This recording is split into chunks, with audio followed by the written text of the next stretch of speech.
Subscribe कीजिए कुंडलिनी जागरण को और प्रेस कीजिए बेल आइकन को, जिससे कि आपको मिल सके हमारी लेटेस्ट वीडियो सबसे पहले।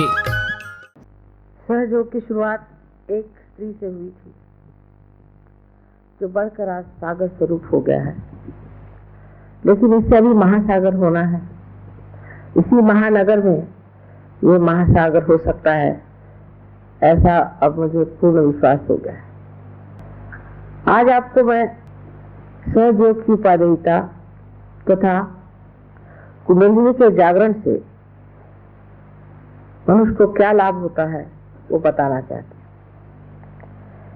माँ का स्वरूप ऐसा ही होता है कि अगर आपको कोई कड़वी चीज देनी हो तो उस पे मिठाई का लेपन कर देना पड़ता है, किंतु सहयोग ऐसी चीज नहीं है। सहयोग तो लेपन भी मिठाई का है और उसका अंतर्भाग तो बहुत ही सुंदर है। सहयोग जैसे आपने जाना है, सहज, सह माने आपके साथ पैदा हुआ, ऐसा जो योग का आपका जन्मसिद्ध हक है वो आपको प्राप्त होना चाहिए। जैसे तिलक ने कहा था, बाल गंगाधर तिलक साहब ने परी कोर्ट में कहा था कि जन्मसिद्ध हक हमारा स्वातंत्र है, उसी तरह हमारा जन्मसिद्ध हक स्वतंत्र को जानना है। ये स्वतंत्र हमारे अंदर परमात्मा ने हजारों वर्ष संजो कर प्रेम से अत्यंत सुंदर बना के रखा हुआ है, इसलिए इसमें कुछ करना नहीं पड़ता। सिर्फ कुंडलिनी का जागरण होकर आपका जब संबंध इस चराचर में फैली हुई परमात्मा की प्रेम की सृष्टि से, उनके प्रेम की शक्ति से एकाकार हो जाती है, तब योग साध्य होता है। और उसी से जो कुछ भी आज तक वर्णित किया गया है, जो संतों ने वर्णित किया हुआ है, जो मार्क्स ने कहा, जो बड़े बड़े तत्ववेत्ताओं ने कहा, उस परमात्मा के साम्राज्य की आपको प्राप्ति हो जाती है। ये सब कुछ आप ही के अंदर स्थित जो सुंदर रचना है उससे घटित होता है। आज आपसे मैं, जैसा कि उन्होंने बताया था, कुंडलिनी के माध्यम से हम कैसे नानाविध लाभ उठाते हैं उसके बारे में बताऊंगी। और दूसरी बात, एक विनती भी है कि जिससे हमारा आज तक कभी हित हुआ ही नहीं, और अगर हित ही हमारे लिए सबसे उत्तमोत्तम चीज है, तो सब कुछ छोड़ करके हमें अपने स्वार्थ में उतरना चाहिए। स्वार्थ का अर्थ भी हमारे पूर्वजों ने बड़ा ही सुंदर बताया है। स्व का अर्थ पाना ही स्वार्थ है, लेकिन हम स्वार्थ को उल्टी तरह से समझते हैं। जिसने स्व का अर्थ पा लिया वो स्वार्थ हो गया, और स्वार्थ पाते ही जो कुछ स्वयं के लिए हितकारी है वो तो होता ही है, और स्वयं से निगड़ित जो सब कुछ है उसका भी हित हो जाता है। सर्वप्रथम कुंडलिनी का जागरण होना जब शुरू होता है तो श्री गणेश मूलाधार चक्र में इसकी व्यवस्था करते हैं।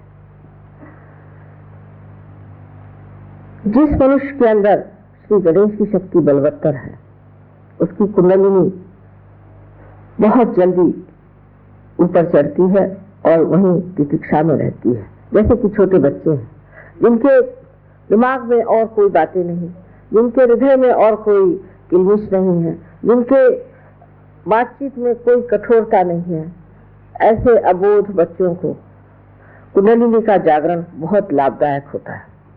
और ऐसे लाभप्रद चीज को पाने के बाद ये बच्चे दुनिया के बहुत सी गंदी चीजों से अपने आप अछूते हो जाते हैं। वो गलत रास्ते पे जा ही नहीं सकते। वो अपने को दुख देने वाली या समाज को दुख देने वाली कोई सी भी क्रिया कर ही नहीं सकते। उनका उधर मन ही नहीं जाता।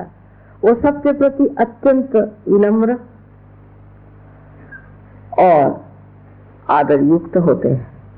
किसी का भी वो अपमान नहीं करते, किसी को वो दुख नहीं देते, किसी को वो तकलीफ नहीं देते। सारी चीजों के और उनकी दृष्टि अत्यंत शुद्ध और निर्मल होती है। किसी की चीज छीन लेना, किसी को दूषण देना, किसी पे अपने गलतियों का बोझ डाल देना, इन सब चीजों से परे होकर के वो एक बड़े समर्थ जीव तैयार होते हैं। और वो समर्थता ऐसी है कि उसमें वो अगर कोई गलत चीज देखते हैं तब भी एकदम पूरी सीना तान करके जो बात कहनी पड़ती कह देते हैं। इसका उदाहरण मैं, हमारी जो नातिन है छोटी सी थी, एक 5 वर्ष की, तब वो लोग, उनके माता पिता उन्हें लद्दाख ले गए। तो वहां पर उन्होंने देखा कि एक लामा साहब बड़ा सा चोगा वोगा पहन करके बाल मुंडा उंडा के बैठे हुए थे। ये बिहार के रहने वाले हैं लोग। तो जब उन्होंने देखा कि सब लोग जा करके इन महात्मा जी के पैर छू रहे और माँ बाप भी संकोच में जाके उनके पाँव छूने लग गए, तब उनसे रहा नहीं गया। छोटी सी थी, जा करके उन्होंने अपने हाथ ऐसे किए और वो एक टीले पे बैठे थे, उनकी और ऐसी गर्दन करके कहते हैं कि सर मुंडाकर और ये चोला पहनकर आप सबसे पैर छुआ रहे हैं, आप पार तो नहीं है। 5 साल की उम्र में उन्होंने उनको सुना। ऐसे मुझे याद है कि एक बार बड़े महान जो हमारे यहाँ महर्षि रमन हो गए हैं, उनके 100 साल की वर्षगांठ पर मुझे लोगों ने अपने यहाँ अतिथि बुलाया था। उस वक्त मैं बैठी हुई थी मंच पर और सामने की रो में मेरी दूसरी नातिन बैठी हुई थी। तो वहां से मेरे पास एक साहब बैठे थे बड़ा सा चोगा पहन करके, और वो वहां के बड़े पंडित माने जाते थे, बम्बई के बड़े भारी पंडित और बड़े आचार्य माने जाते थे। वहां से खड़े होकर कहती है, नानी ये जो मैक्सी पहन के बैठा है इसको भगाओ, इससे इतनी गर्मी आ रही, हम लोग यहाँ बैठ नहीं पाएंगे। और उस माहौल में बहुत से सहयोगी बैठे थे, वो भी क्या, उन्होंने भी हाथ हिलाया यूं करके कि हाँ भी बड़ी गर्मी आ रही है, उनको यहाँ से हटाओ। इसमें यह समझना चाहिए कि वो बच्चे जो कि अत्यंत विनम्र है, इतने सत्य प्रिय होते हैं कि जब देखते हैं कि असत्य को मंच पर बिठा दिया गया और सबके ऊपर उनका असर आ रहा है तो वो खड़े हो जाते हैं। इस प्रकार उनमें धर्म की दृष्टि आ जाती है कि जहां भी अधर्म होता है वहां वो खड़े हो जाते हैं। ये तो गणेश तत्व में जब आप भी जागते हैं तो आप भी एक बालक जैसे हो जाते हैं। ईसा मसीह ने कहा था कि परमात्मा के साम्राज्य में आने के लिए आपको बालक जैसे होना चाहिए। अबोधिकारी, सारी चालाकी, होशियारी, ये सब एक क्षण में ही विलीन हो जाती। कभी कुंडली जागृत होती जब आपके अंदर गणेश जागृत होते हैं, और गणेश जागृत होकर के अपनी माँ की लज्जा रक्षा करते हैं, और तब कुंडलिनी उनके आदेश से ही जागृत हो जाती है। अब जब कुंडलिनी उठ करके आपके स्वादिष्ठान चक्र में आती है तो आपके अंदर एक नया संसार बसने लग जाता है। सौंदर्य दृष्टि आपकी बड़ी तीक्ष्ण हो जाती है। एक साहब मेरे पास आए, कहने मेरे पास नौकरी नहीं, पार तो हो गया। तो मैंने कहा कि तुम इंटीरियर डेकोरेशन का काम क्यों नहीं करते? उसका भाई मुझे तो लकड़ी, कौन सी लकड़ी क्या ये मालूम से मैं इंटीरियर डेकोरेशन क्या करूं? मैंने कहा तुम करो तो सही।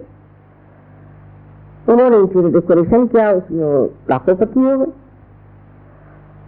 मैंने कहा सिर्फ जिस वक्त आप कोई चीज को, किसी भी सौंदर्यवान चीज को आप बनाने जाते हैं तो सिर्फ उसकी आप चैतन्य लहरियां देखिए। अगर उसमें से चैतन्य की लहरियां आ रही हैं तो समझ लेना चीज बन गई, और अगर नहीं आ रही है तो उसको मत बनाना।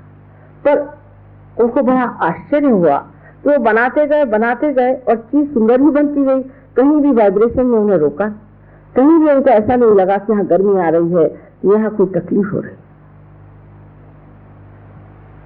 यही सौंदर्य दृष्टि कभी कभी इस तरह से विकसित होती है कि जो लोग कभी भी कविता नहीं लिखते थे, गणितज्ञ है, कभी जन्म में कविता क्या उनको मालूम नहीं, वो ऐसी सुंदर काव्य रचना करते हैं कि देखते ही बनता है।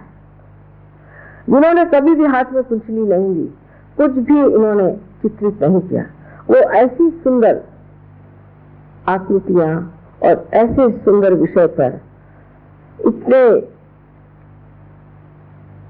शुभदायी चित्र बनाते हैं कि सोचता है ये कहां से रवि वर्मा फिर से आ गई क्या इस संसार में।